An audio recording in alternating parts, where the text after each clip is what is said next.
बोलो जयकारा बोल मेरे श्री गुरु महाराज की जय। एक आदमी अपने घर में चींटियों से बहुत ही परेशान था।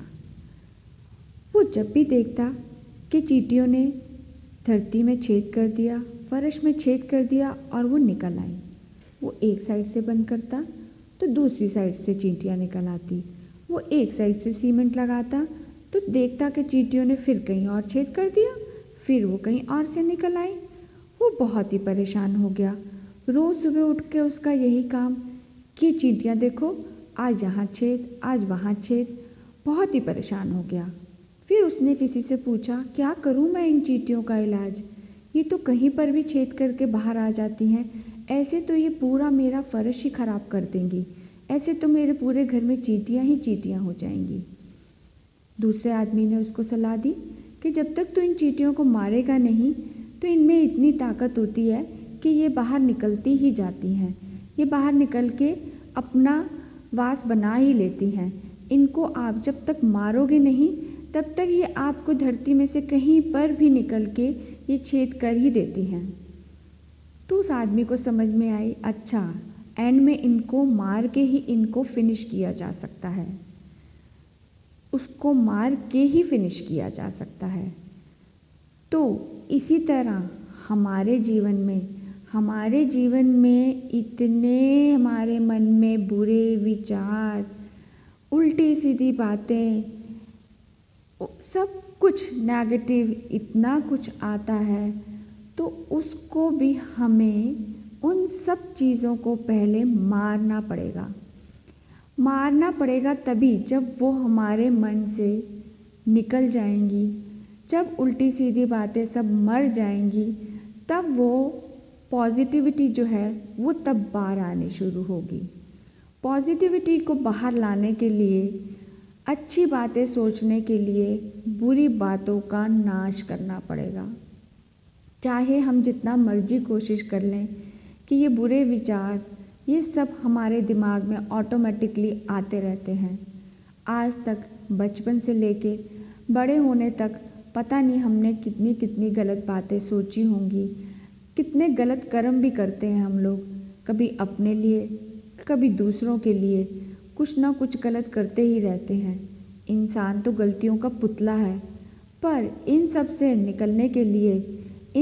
निकलने के लिए हमें अपने बुरे विचारों को मारना पड़ेगा।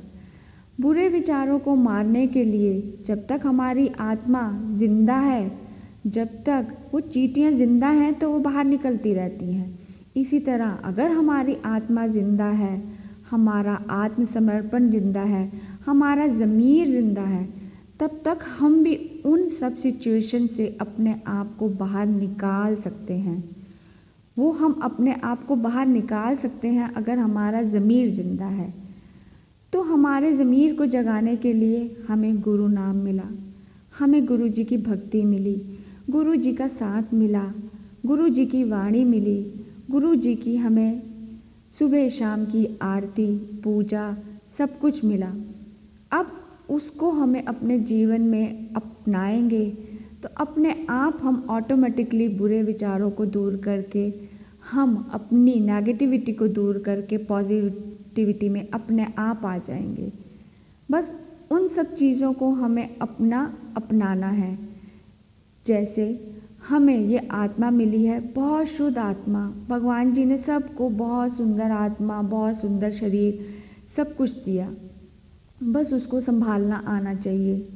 उसको संभालने के लिए हमें अपने आप हम नहीं संभाल सकते। जैसे किसी के घर से कोई बर्तन आता है तो उसको साफ़ करने के लिए हमें विम या सर्फ की ज़रूरत पड़ती है।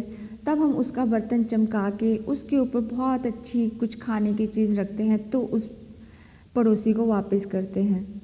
इसी तरह भगवान जी ने तो हमें बहुत सुंदर आत्मा दी है, पर उसको हम क्या इतना गंदा करके वापस करेंगे? वापस तो जाना ही है। ये तो एक फैक्ट है कि वापस सबने जाना है।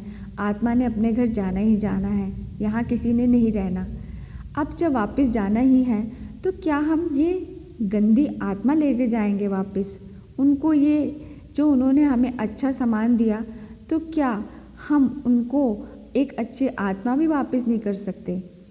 जैसे हम दूसरों की प्लेट पे सरफ लगाते हैं और साफ करते हैं, ऐसे ही हमारी हेल्प करने के लिए हमें गुरु नाम मिला, जो हमें हेल्प करते हैं कि इन जो गंदे विचार हैं, जो हमने आज तक उल्टे सीधे कर्म करे हैं, इनको अब साफ करने का टाइम है, इनको अब स्वच्छ करने का टाइम है। अगर अब भी नहीं करेंगे तो पता नहीं कब करेंगे। जब बाद में कुछ भी नहीं रहेगा हाथ में, फिर कैसे करेंगे। अभी तो गुरुजी हमारी हेल्प करते हैं, और गुरुजी इतनी अच्छे से हेल्प करते हैं कि ऑटोमेटिकली सब कुछ हो जाता है।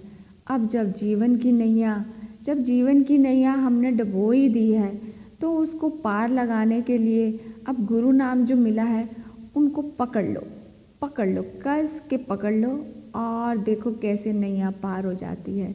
गुरुजी बिल्कुल किनारे पे ला के खड़ा कर देंगे, और किनारे पे ऐसे नहीं लाएंगे कि आपके रास्ते में जो समुंदर की मिट्टी विट्टी जो लगी हुई है, सब उतार के बिल्कुल एक स्वच्छ आत्मा की तरह आपको ला के खड़ा कर देंगे। वो आपके ऊपर है कि आपने अपने हाथ पैर कितने मारने हैं। नदी में हाथ पैर मारोगे तभी निकलेंगे ना बाहर। इसलिए कोशिश तो हमें ही करनी है कि जो बुरे विचार हैं उनको अच्छे में बदलने की, सबके लिए अच्छा सोचने की। वो हमारे ऊपर है कि हमारी थिंकिंग कैसे चेंज होती है। गुरुजी तो सिर्फ हाथ पकड़ के हमारी हेल्प कर सकते हैं। वो हेल्प तभी करेंगे जब हम खुद अपनी हेल्प करना चाहेंगे। जब हम अपनी हेल्प करना चाहेंगे तो दुनिया की कोई भी ताकत नहीं रोक सकती, तो कोई भी नहीं रोक सकता। गुरुजी बिल्कुल आपको ऐसे मदद करते हैं कि जैसे एक बच्चे की माँ देखभाल करती है, उसी तरह गुरुजी आपकी देखभाल करते हैं। वो आपको समझना है कि वो आपकी कैसे हेल्प कर रहे हैं, और आपने उसके रिटर्न में आपने उनको क्या देना है।